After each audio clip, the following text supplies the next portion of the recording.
Hello guys, I am Shubham from ShubhVed Tutorials. This video is about chromosome banding. So before we start, subscribe to our channel and press the bell icon to get notified whenever new video is out. So let's get started with the video.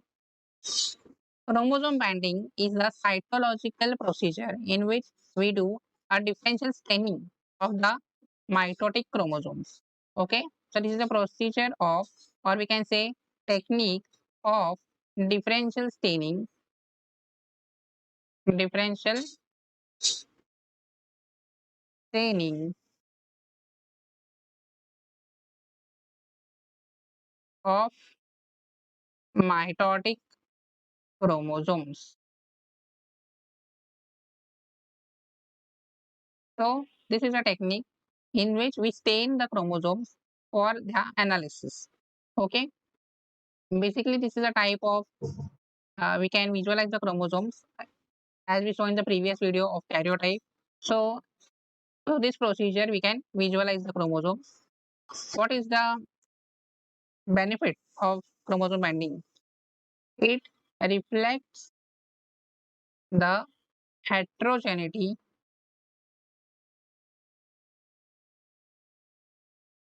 and complexity. Okay, complexity present within a chromosome, right? So we can understand the heterogeneity and complexity means, is there any heterogeneous condition, means how much heterogeneous is the genome, we can understand, and the complexity we can understand with using this technique, chromosome binding. So all about chromosome we can understand. This chromosome binding is of different types. Okay, chromosome binding means staining out of different types, so that we will discuss. These are the types of banding. First of all, G banding. In G banding, what we do, see the procedure: mild proteolysis with trypsin, followed by staining with gypsum. Okay, so G stands for gypsum. So here we are using gypsum staining, right? Before that, we are doing proteolysis, mild proteolysis using trypsin enzyme.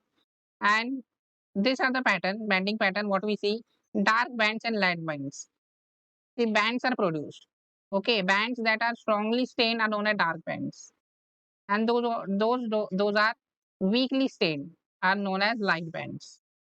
So in the G banding, dark bands are AT rich, means low gene density, and light bands are GC rich, high gene density. Right? Then this is the next is R banding.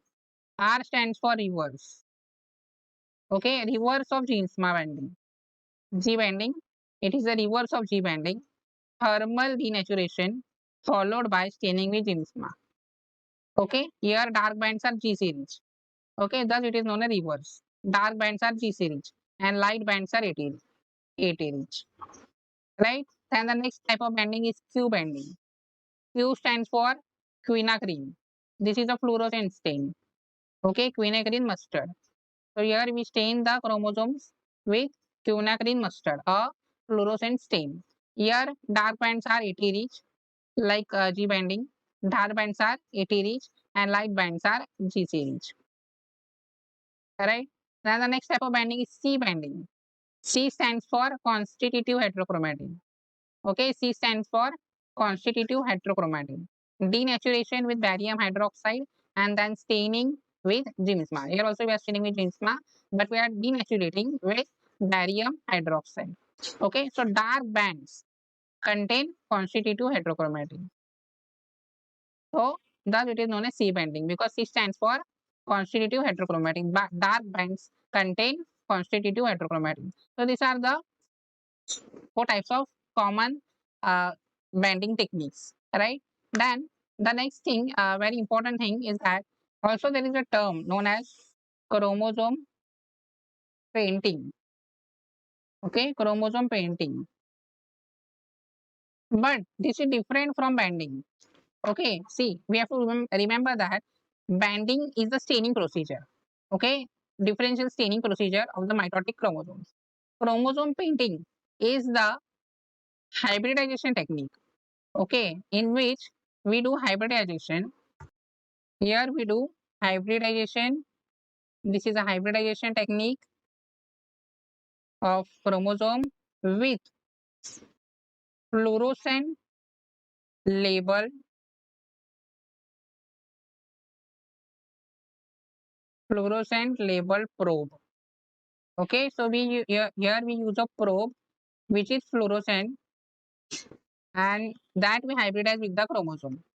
So there is pairing basically, and then fluorescence is produced if there is proper pairing with the gene of interest, or we can say chromosome of interest, right? So like that we can see the fluorescence. But chromosome banding is the staining procedure, right? Differential staining.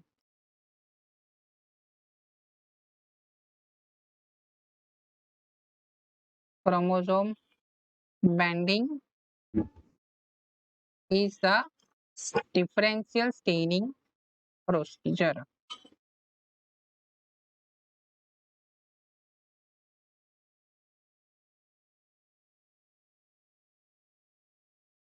Differential staining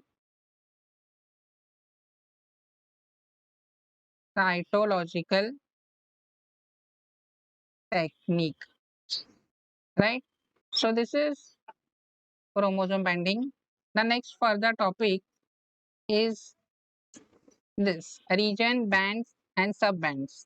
Okay, first of all, we know the short arm is known as P, right? So short arm is known as P and long arm is known as Q.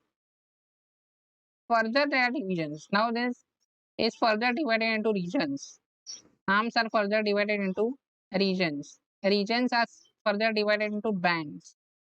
Okay, and bands are subdivided into subbands. Right. So these are the divisions in the chromosome banding. Uh, for the this is used for the location of genes. We can understand, or geneticists can understand the location of the genes using this numbering, right? Combination of this P and Q, and then this numbers, regions, bands, subbands. So basically, we know this is a centromere in the center, right? So this is used as a reference, and the numbering is done. So this whole is a 1, this 2, right? First of all, bands. Okay, then this 3, then this whole is considered as 4 because here is a small band, dark band. Then this is again 1 and this is 2. So this whole is considered as region 1. This is considered as region 2. Same here down, this 1, this 2, region 1, this 1, this 2, region 2, and this bands as region 3. Okay, so this is how the regions are numbered basically by the staining, right? Staining regions, bands, we can say. So this is a darkly stained, right? So this is band 1 whole, and this light stain complete band 2. Okay, likewise numberings are done. Now this is further subdivided into bands. See, 2 1.2. 2 1.2 means 2 region, 1 subband, point 1 band, and point 1 means subband, right? This is a lightly stained, this is point 0.2, and again dark stain point 0.3. Okay, this is how further numberings are done. Alright, so this is what we can say divisions of the chromosomes, or we can say numbering, how the location can be understood. Then means using this, what we can understand the location of gene. Suppose I write here location of a gene, like in the previous video also we have discussed. I write 13q means it is a long arm of chromosome 13. So this is a chromosome number. This is a Q stands for long arm. And further we can write the region subbands. So if I write here 1, 4. So this is one region. This is band, right? Means we are talking here about one region, 4 point, and point 2. this is a subband, right? So what we can understand here is that this is a chromosome number.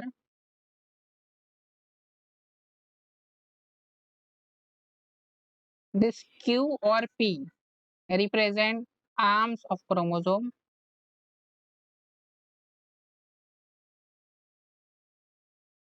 Chromosome P or Q, right? Then this 1 represents region. I will write here R. 4 represents band and 2 represent subband. This is how we can indicate the location of genes inside the chromosome while studying the chromosome banding from the chromosome banding technique, right? So this is all about chromosome banding. So that's it for this video. I hope this video helps you. If you find this video helpful, do let us know in the comment section. Thank you guys for watching this video. If you like it, please share it. Don't forget to subscribe and press the bell icon to get notified whenever new video is out. Also follow us on all our social media pages, and you can join us on Telegram and stay connected for the latest updates. All links mentioned in the description section.